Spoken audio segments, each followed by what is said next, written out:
My name is Tim Scates, and we farm in southern Illinois in the general area of Shawneetown and Carmi, which is White and Gallatin counties. I farm with my father, my brother, 4 uncles, and 5 cousins, so there's a total of 12 of us. There is 12 families that that live off this farm, and we farm around 15,000 acres. But if you divide that up between 12, it's not as great as it sounds. So I mean, we are a big farm, but when you divide it all up, it's just an average family farm.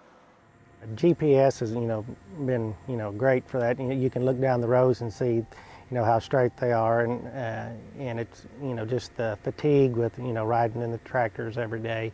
It's not like what it used to be when you didn't have a cab on the tractor and you're out in the dust all day. We have quite a few pivots on our farm.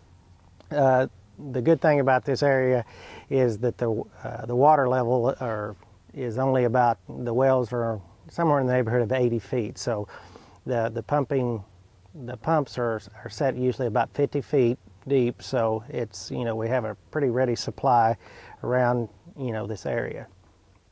At the beginning of the planting season, it was going fairly well.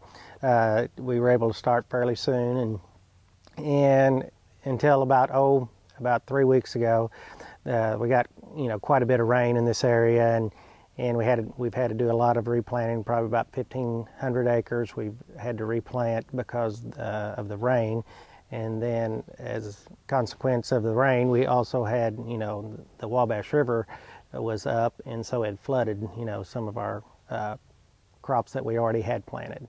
This year, basically with the water flooding some of our property that we already had planted, we're having to replant that, and also with the just the rainfall that we had caused ponding and standing water in the fields.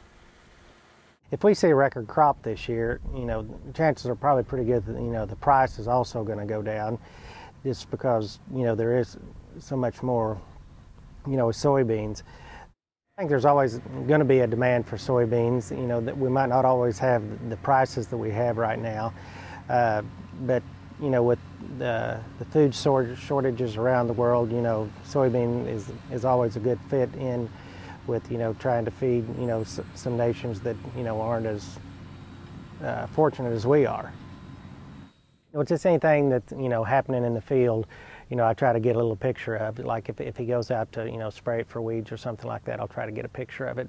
Or any weeds that might be growing in the field, we'll take a picture of that, just to kind of give the general public kind of an idea of kind of what's going on, in the day-to-day on the farm, on a soybean farm. It's important to let the public know what we're doing, because so they don't get the impression that we just plant the field in the spring and come back in the fall and harvest. There's other steps along the way that we have to make sure that there's no pests in the field, no weeds in the field, and that it's getting adequate rainfall. This field is a fairly open field. We've got a center pivot irrigation on it that doesn't reach all of it, but it's about 2,700 feet long. We've had real good luck with this property that we have down here. It's pretty rich soils, and we've always had a pretty good yield out of it.